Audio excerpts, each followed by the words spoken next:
inflation, we had basically a burst of 30% inflation in 3 years, which means if you were just scraping by in 2019, now your cost of living is 30% higher and you're not scraping by at all anymore. And so you're really mad about what's happening. And then it just goes on and on. And then, of course, we got multiple wars now where we didn't have any in 2020. You're listening to Kerry Lutz's Financial Survival Network, where you get valuable information you just can't find anywhere else. To thrive in today's trying times, you need the Financial Survival Network, now more than ever. Go to financialsurvivalnetwork.com and get your free newsletter and gift. Financial Survival Network, now more than ever. And welcome. You are listening to and watching the Financial Survival Network. I'm your host, Kerry Lutz. Well, we're with John Rubino. We've got a lot of things to go over here, John. A lot has happened in the past few weeks that we didn't talk, not the least of which is further signs the economy is rolling over. Hey, Kerry. Yeah, finally.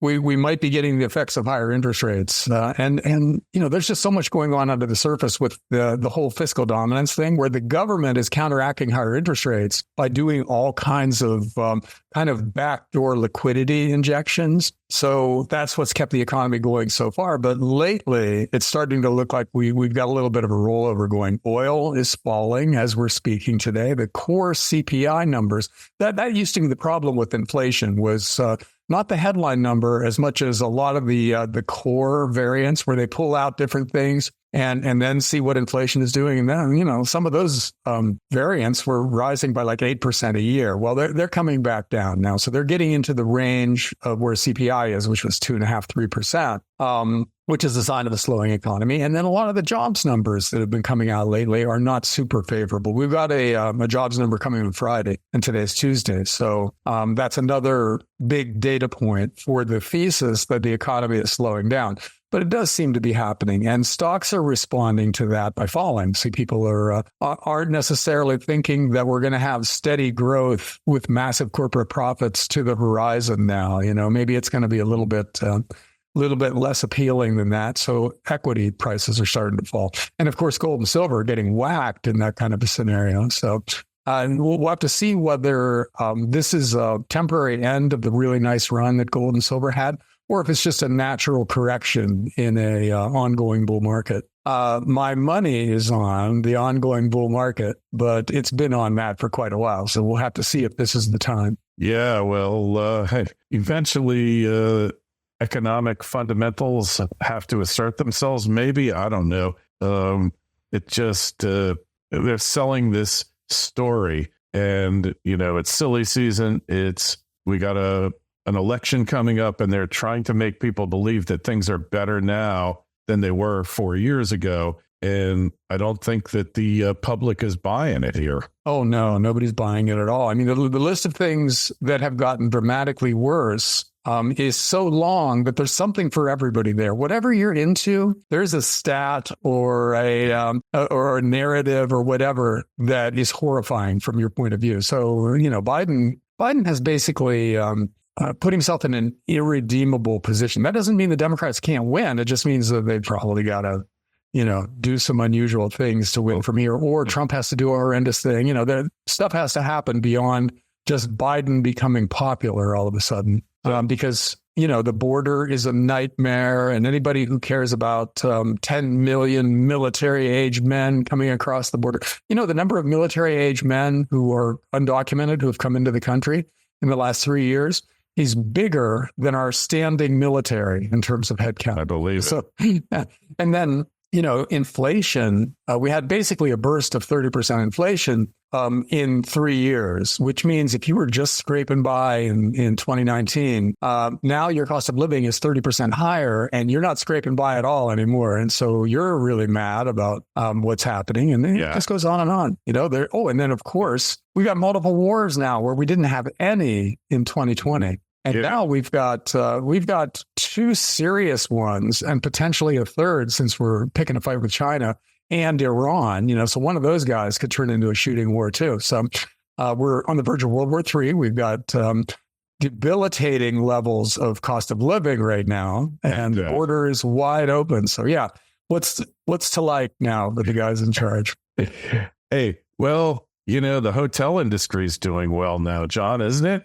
Way to go, Kerry. You found the one bright spot there. New York City hotels are booming because what's the stat? Is it 20% of hotel beds are now taken up by illegal immigrants, and more to come? And the government is probably paying premium prices for those rooms, right? I hope so. The damages being done. I mean, do you think they're obeying the no smoking bans in these hotels? Do you think they can read the no smoking signs in the hotels? And now okay.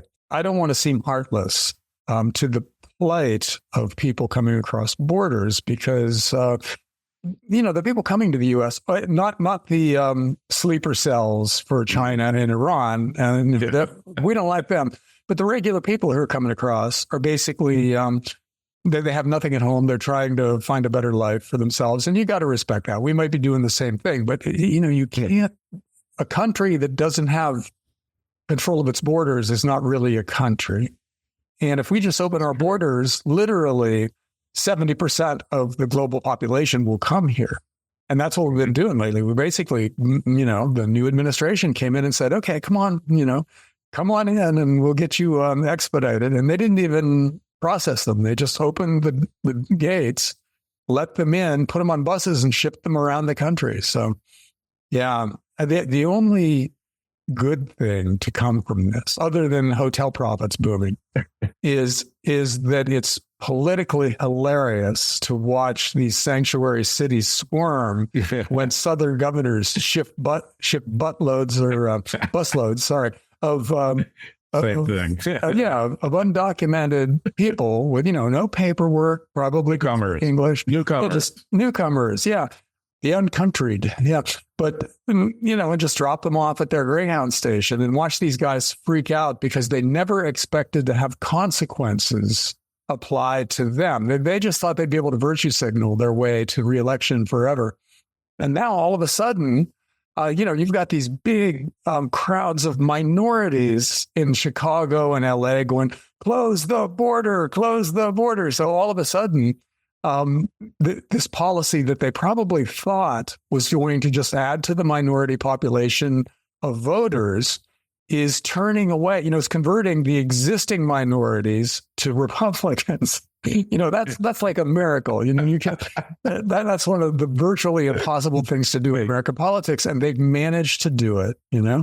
Yeah. Hey, well, you got to love it because nothing has united.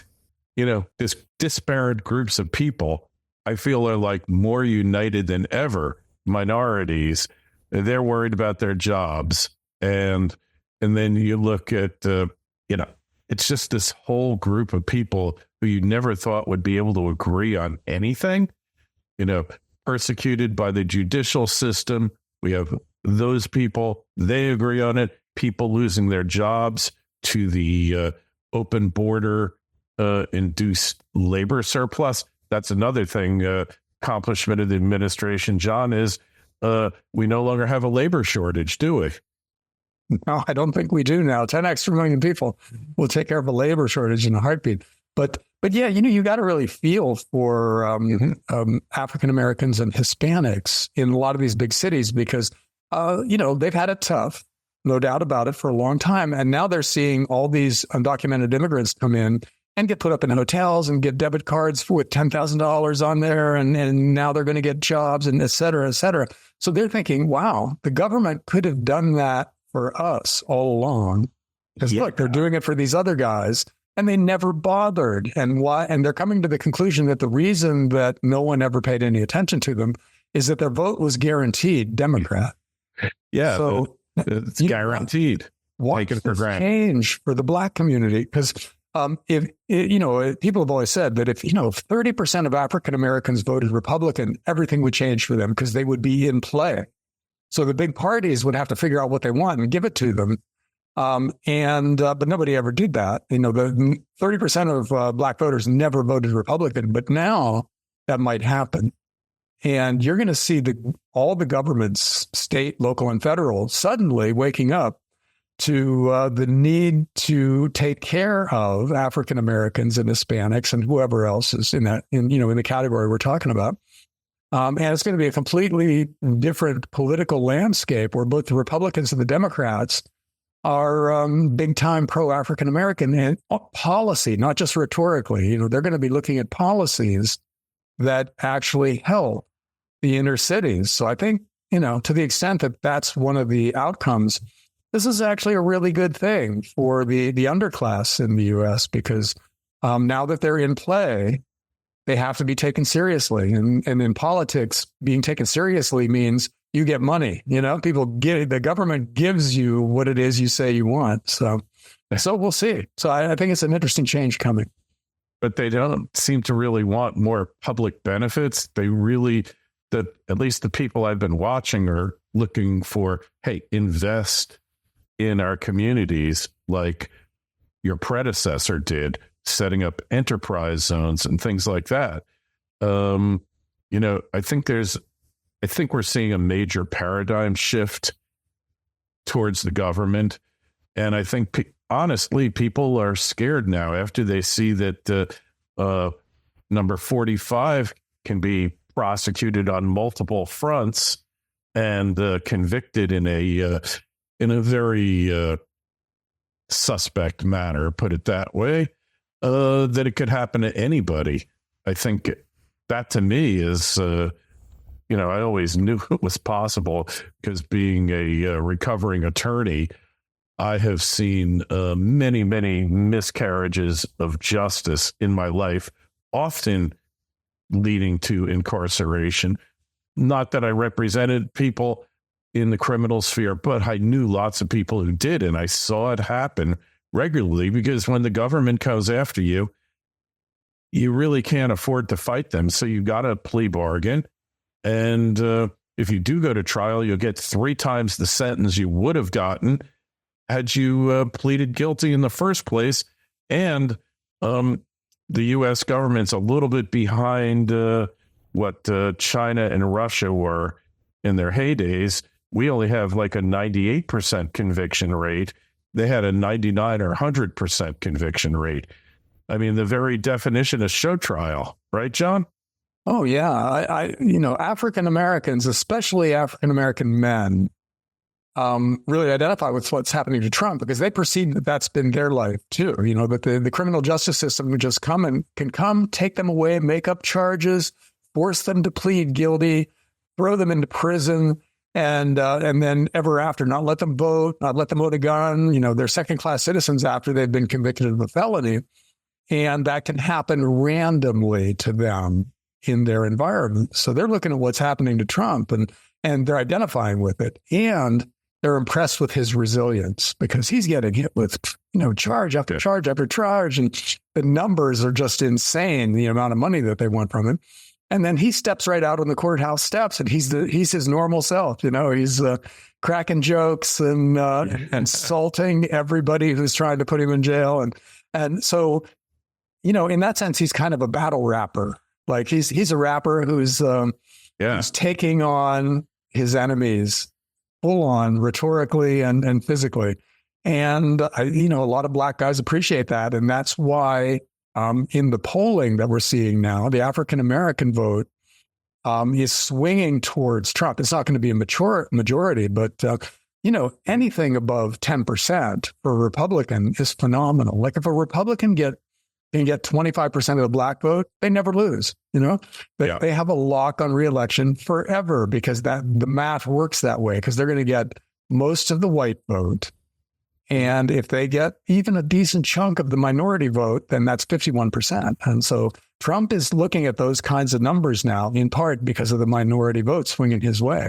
That has got to terrify the Democrats because that more than anything else is bringing home the absolute backfiring of their lawfare policy. They've weaponized the criminal justice system.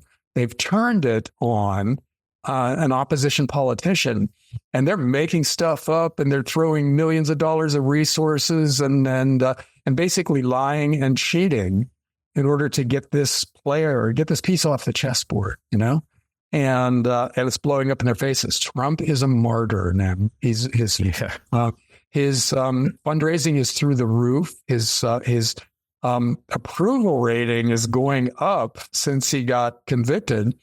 And I don't know if how many of your audience has seen that video from the UFC tournament that they just had lately. It's a mixed martial art fighting promotion that they put in. It's a real fight, not a fake fight. Yeah, those are some spokesperson for the liberals said it was all play acting. Oh, yeah, I don't. No, there's nothing play acting about MMA. That is the closest thing to a street fight that you can do in organized sports. And anyhow, Trump walks in, and there's already a full stadium there. So Trump walks in, and standing ovation, and it goes on. It's like a 5-minute standing ovation in that place. And then in the top fight in that card, the winner is getting his hands held up as the winner of the fight and everything. And the minute he's declared, puts his hands down, runs out of the octagon, goes and finds Trump, shakes his hand, and then they start taking selfies together. Trump's approval rating in that world is 99%. Yeah. So, what makes this interesting is that he's already got the gun guys. Now he's got the martial arts guys. So if there is civil unrest where different groups are in the street and you got like Antifa on one side and you've got the UFC guys and the NRA guys on the other side, I think it's going to be a very short riot, It's a mismatch, that's for sure. Oh, my God. Oh, yeah. Hey, so I'm just laughing at the visualization, but it was pretty amazing that, the guy just owned the whole arena, tens of thousands of people, screaming, and I think it's going to be backfired. So you think this guy, Judge Merchan is going to actually put Trump behind bars? What is he going to do? Well, that would be absolutely crazy. And yet I think it's part of their plan because convicting him didn't work. If his approval ratings plunged and his polling numbers went down to like 35% from 51% today, then they could have probably called it enough. But his approval ratings went up so that, they've got this decision tree where, okay, we do this. And if that doesn't work, then we do this. And the next thing is actual jail time for Trump. And maybe, I know. Can you imagine? The visual? Because he's got to have Secret Service protection in the jail. That's right. And Rikers. All right. I don't know if you've ever been to Rikers or you've flown over it. I guarantee you, every time you go to LaGuardia Airport in New York, it's huge and is a huge penal colony. But due to the decriminalization of crime, there's like less than half the people in there we're supposed to be. But the Secret Service have to protect this guy, which means they're going to need to be in the cell with him. Yeah. Right? Or they have to give him his own wing. And, I assume he's going to have internet service. So he'll be doing Zoom rallies from Rikers. I mean, what are these people thinking here, John? Here's my prediction. 2 weeks in, Trump is a gang leader in there. He's got his own prison gang, and he is the alpha gen pop of Rikers. No. My prediction is Merchan will try to pull this, but I think the appellate division or the Court of Appeals still have some semblance of respect for the system, and they won't allow it. Just like they cut his bond requirement from $500 million down to $175 million. They're just not going to allow it. And, this will, I don't want to think about what's going to happen, but this guy is capable of doing it. His career is pretty much over, but he's got tens of millions of dollars. His family fortune's been built through it. Who are we talking about, Kerry? The judge? We're talking about the judge. Oh, his career is just starting. I mean, he can be a Democrat congressman in the next election if he's the guy who put Trump in jail. Eesh. You know, like I was talking to somebody who has TDS, better known as Trump derangement syndrome. And she said, I said, do you think he should go to jail for this? So I don't care what they do as long as they put him in jail, Oh, yeah, absolutely. And this person's complaining about others being put in jail, through discrimination by the police, whatever. But for Trump, it's okay and can't see the hypocrisy. Oh, yeah. I mean, no, there's a big chunk of the Democrat Party and related liberals and progressives who think anything that happens to Trump right up to assassination is basically justified because he's an existential threat to the country. It's the old, if you could go back and kill Hitler in 1931, would you do it? Well, this is that dilemma. This is that question in modern times. And to them, the answer is obvious. Yes, you would kill him, of course. But anyhow, the decision tree gets really dark after this because, if the conviction doesn't work, you put him in prison. And then if he ends up being a gang leader in prison and he's podcasting 5 million viewer podcasts out of prison, then you take away the Secret Service. You can't do that, though. There's federal rule has to reign supreme over state law. And the federal law, you can't. You know what? Jeffrey Epstein was supposed to have cameras on him at all times. And but that was federal prison. I don't know. I mean, I remember, I think it was you and I talking about that. When Epstein was first put in prison, there was a rumor, what if he kills himself? And I said, not a chance. He is the most watched prisoner on the face of the earth right now. And he is untouchable. A week later, he's dead, A few months later, he was out of the picture. He got written out of the script. But, that's one thing for that guy. It's another thing for a guy who was president. But this is going to be insane season. And then God help us if Trump gets elected. Can you imagine all of the elements who were set loose a few years ago are going to be set loose and on steroids? The cities will be burning. So I don't know what the final outcome of this is going to be, John, but it's not going to be good no matter what. Will the cities be burning, though? Because if he has, let's say, 30% of the African American vote.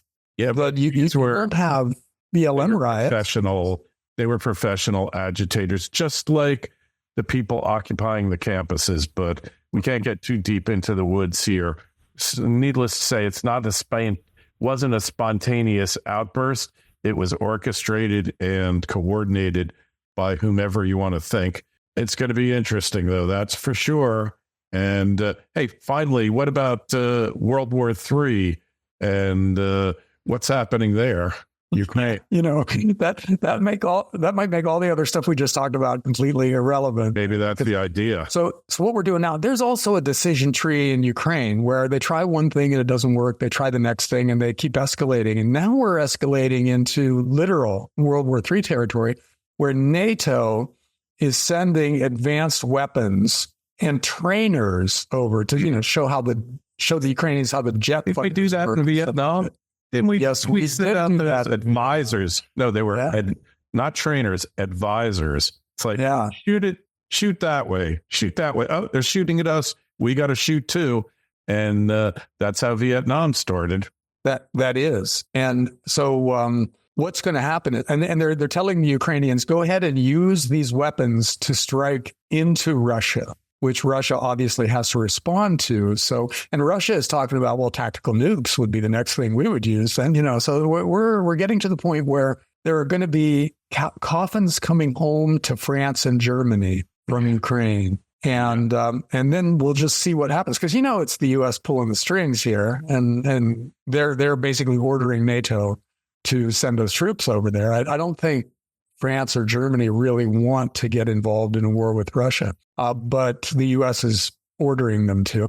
And, the guys, see, Biden obviously is not masterminding any of this. He doesn't even know it's happening right now. But he's got people around him who are stone cold psychopaths. Yeah. Who actually want World War III because they think, we'll sacrifice 20 million people and then we'll be the rulers of the world for the next 1,000 years. To them, it's a good deal. And we're very close to that happening right now. So there's a chance that it drags on until the next election, and then that changes the composition of the people running U.S. foreign policy, maybe. But I don't know. I really am shocked that it's gotten this far to where they're literally putting French and German soldiers in the way of Russian artillery. So, okay. Insane. Yeah, totally insane. Well, it's a crazy world, but we're here to help try to put it into perspective. Make sure you take a look at John's Substack,